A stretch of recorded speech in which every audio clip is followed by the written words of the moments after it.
Échapper aux chasseurs de vampires en 3 énigmes bien saignantes. Accuse-moi, si tu peux. Vous trouvez le corps sans vie du comte Dracula. Un pieu planté dans le cœur. Alertés par vos hurlements de terreur, vos 4 colocataires se précipitent. Le chasseur de vampires doit être parmi eux. Sharon, qui pour une fois n'est pas en train de prendre un bain. Ça ne peut pas être moi. J'étais en train de me nourrir d'un groupe de boy scouts quand j'ai entendu crier. J'ai couru aussi vite que j'ai pu. Robert, votre ténébreux mais non moins scintillant colocataire sort de ses rêveries pour vous répondre.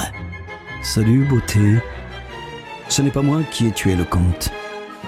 Je rêvassais de toutes mes forces à l'amour de ma vie.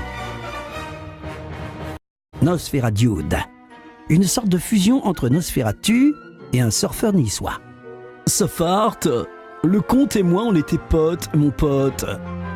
Pas toujours sur la même vibe, mais de là à le tuer. Comme je dis toujours, pas de violence, c'est les vacances.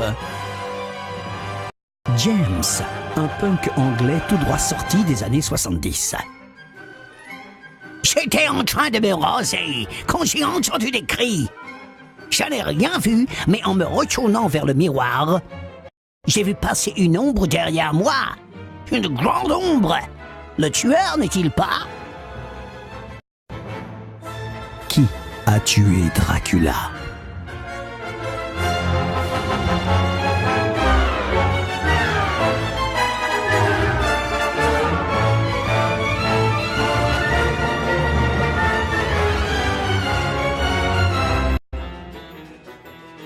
James, un vampire n'a pas de reflet. Pourquoi se raserait-il devant un miroir? C'est lui, le chasseur de vampires. Et puis je savais que son accent sonnait faux. Avant que vous n'ayez le temps de l'arrêter, James vous prend tous au piège. Je vous ai bien eu, bande de suceurs de sang dégénérés. Maintenant, vous êtes coincés ici. Pour toujours. Un membre des 100 millions d'amis entre dans le champ pour discuter à voix basse avec James. Oui, parce que j'apprends à l'instant que les vampires aux yeux rouges sont sur la liste des espèces protégées. Super. Si vous en êtes un, vous pouvez partir à minuit. Mais je vous préviens, si vous essayez de partir, alors que vous n'avez pas les yeux rouges, je vous plante aussi sec. S'il s'agissait de n'importe quel autre type de monstre, les vampires n'auraient qu'à regarder autour d'eux et dire « Hé machin, t'as les yeux rouges !» Mais les vampires sont connus pour être très peu coopératifs. Et en plus, ils ne peuvent pas voir leur reflet dans le miroir. Enfin, ça, vous le savez déjà. Heureusement, une membre des 100 millions d'amis arrive et crie « Résistez, vampires! Je peux vous dire qu'au moins l'un de vous a les yeux rouges et... Mince, le sol s'est effondré sous ses pieds. Il faut faire attention à ce genre de choses dans ces vieux châteaux. Vous regardez vos 3 voisins. Sharon et Robert ont les yeux rouges. Cool pour eux. Nosferatu a les yeux bleus. Il va pas se casser. Le premier soir à minuit, personne ne part. Le deuxième soir à minuit, personne ne part. Que faites-vous le troisième soir ?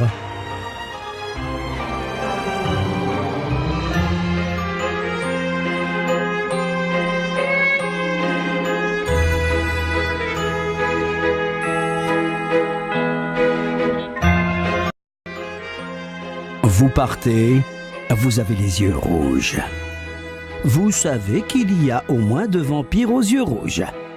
Que s'est-il passé la première nuit ? Sharon a regardé autour d'elle et a vu Robert qui avait également les yeux rouges. Sharon du coup pense « S'il est le seul à avoir les yeux rouges, il partira ce soir. Mais personne n'est parti cette nuit-là. Du coup, Sharon et Robert ont tous les deux pensé « Ce vampire aux yeux rouges n'est pas parti. Il y a donc forcément un autre vampire aux yeux rouges. Et ce doit être moi. » Ce serait vrai s'ils étaient partis tous les deux. Mais la deuxième nuit, personne n'est parti non plus. Cela veut dire qu'ils ont vu un autre vampire aux yeux rouges. Et comme Nosferatude a les yeux bleus, le troisième vampire aux yeux rouges, c'est vous. Bye bye Nosferatude. T'es comme le H de hémorroïde, tu sers à rien.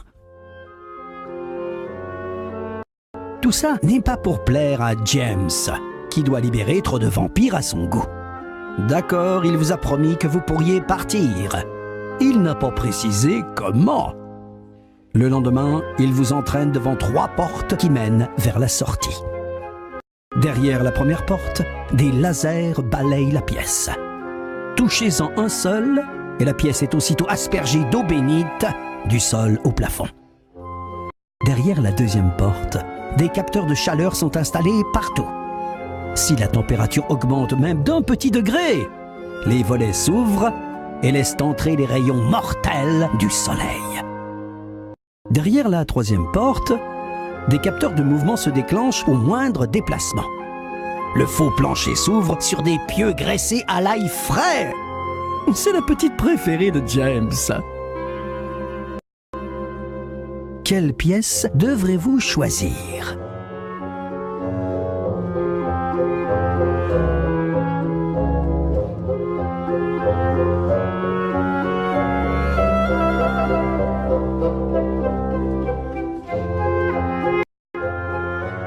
La deuxième porte.